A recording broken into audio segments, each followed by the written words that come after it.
All right. So before Charles share his testimonial journey for hair transplant, and it's only 6 months more density to come, but he has excellent result already. He did both you know, the FUE with me by manual, and then we did the ACell, which helped accelerate, and the amniofield help accelerate the healing for him. I'm going to show the audience what he looked like before, and then so the audience can see the result. That's before, and then this is afterward, and they frame the face better. And again, you need both an artist and a surgeon to give you the most natural look below the hairline, and brought in the temple, brought the left hand side, and comb it up for the audience to see. Top view, you see how significant hair loss, and look how dense this hair is. Excellent density. Okay, Charles. So, can you share how your experience before hair transplant? My hair transplant. How's your hair loss affected you? Your journey to find my clinic, and what made you decide on my clinic? And what surgery like doing surgery, and then the recovery. And go ahead to start. Okay. I would say my hair loss started like I noticed in my earlier 20s, my hair started to recede. I definitely had a straighter hairline in my like teens to early 20s, and then as I was going through my 20s, it progressed, and I just noticed that it started to constantly going back, and I had a harder time styling my hair, pushing it up, because you really want to, I don't know, receded hairlines just don't look good to me when you're styling your hair. So it definitely affected my just my confidence and stuff overall. Like, I mean, anytime I would like go out, I would always have to like go to the bathroom, you know, and just make sure that my hair was pushed forward to cover the receded areas. I'm sure any guy with receded hair can, you know, get with me on that. But definitely affected, I would say overall it affected my confidence a lot the most, you know what I mean? And then finding Dr. Diep, like I told you earlier, I got really lucky. You were the first doctor I found, and I had a really close friend of mine who, he has some recession in his crown area, or not recession, I'm sorry, just balding in his crowning area, and he actually goes to school down here in the Bay Area. So he told me about you when we were talking one time, because he had done his research, and then I found you on like Real Self, found your YouTube videos, all that kind of stuff. A lot about before and after you went through. Huh? Before and after videos, and you know, like it's like I feel like Chris is like a celebrity, but when Chris, I'm right there with Chris when he said like the cool thing about your videos, it's not like a Bosley commercial. You know what I mean? It's like it's just real. You know what I mean? Like it's raw. It's raw. Yeah, raw. It's not edited at all. Yeah, and it's just all those commercials you see, they just seem so like fake, and you makes you wonder like, man, they're like photoshopping these photos and all that kind of stuff. So. And I came, you know, I did my consultation. I scheduled my consultation, came to my consultation, and then as soon as I got here, your staff was super friendly, greeted at the door. The customer service was top notch, and I'd say I felt comfortable like as soon as I came in here and met you. You know what I mean? So I chose you because I feel like I just got lucky, and your results speak for themselves. I mean, you show your results every Friday, so on YouTube. So if you subscribe to my channel, every Friday I upload a new video, and the consistency is really important to show the audience that, you know, this surgeon can produce the result consistently. You know, not like you post one and then every 3 or 4 years later, and you're lucky you get another one. So yeah, why don't you share with the viewer how surgery like on the morning, and then the recovery and all this stuff. Okay. So I got here. My surgery was May 2nd last year, right? No, this year. No, this year. Yeah, time fly. May 2nd. 6 months ago.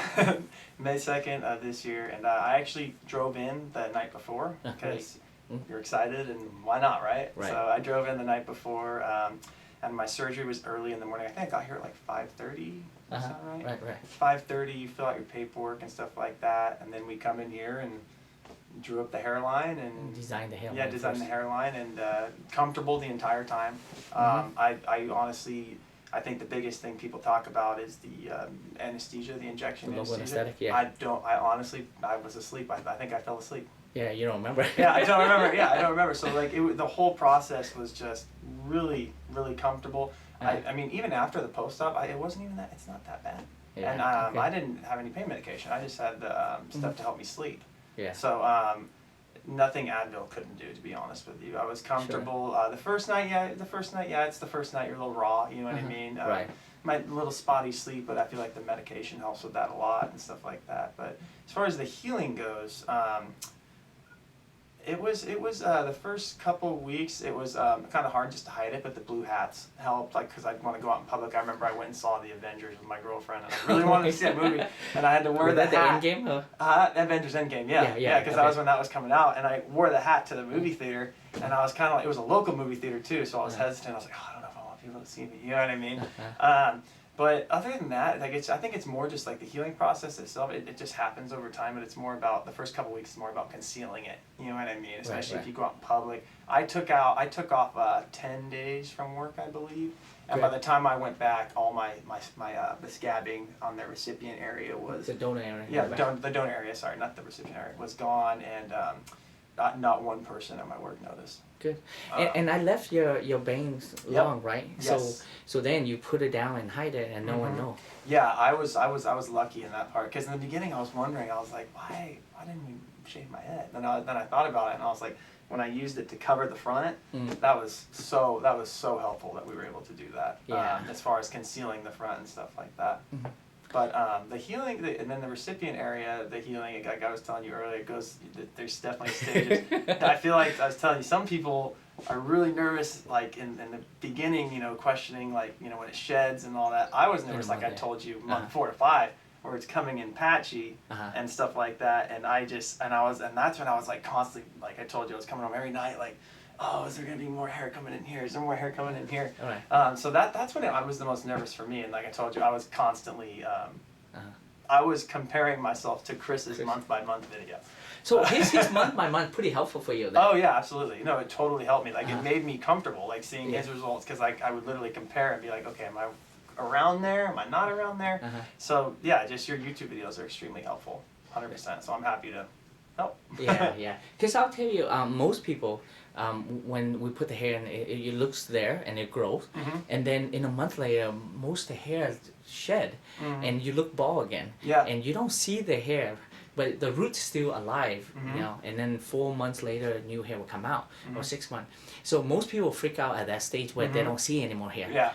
But in Charles' case, he already know that, hey, I'm gonna be shedding, so he wasn't worried.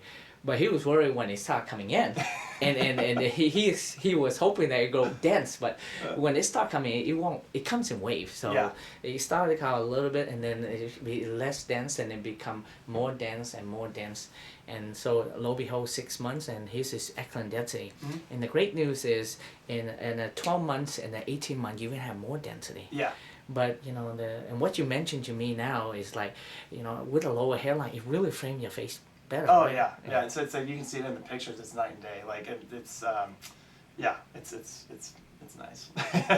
Changes my entire look. Yeah. So, yeah, and it really helped. With his personality, his self-esteem, and I'm glad I managed to contribute to that. And I hope the viewer get a glimpse and understanding, and hopefully that's helpful to the viewer, what Charles has shared, because it's going through this is pretty scary for some people. Oh, yeah, absolutely. Okay, you invest a lot, not just financially, you emotionally, and you go into physically as well. And so, and all that stuff, and then doing the recovery, that's, people get really scared. Yeah. And, I'm always a phone call away, and you can always make an appointment to follow with me.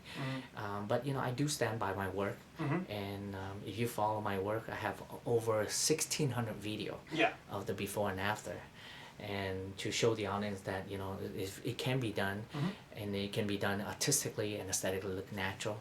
And then now, Charles was the viewer. Now he's on the other side. That's crazy. Yeah, I used to watch the videos, and now I'm actually in one. Yeah, it's wild. Yeah. Well, thank you, Charles, for sharing to the viewer.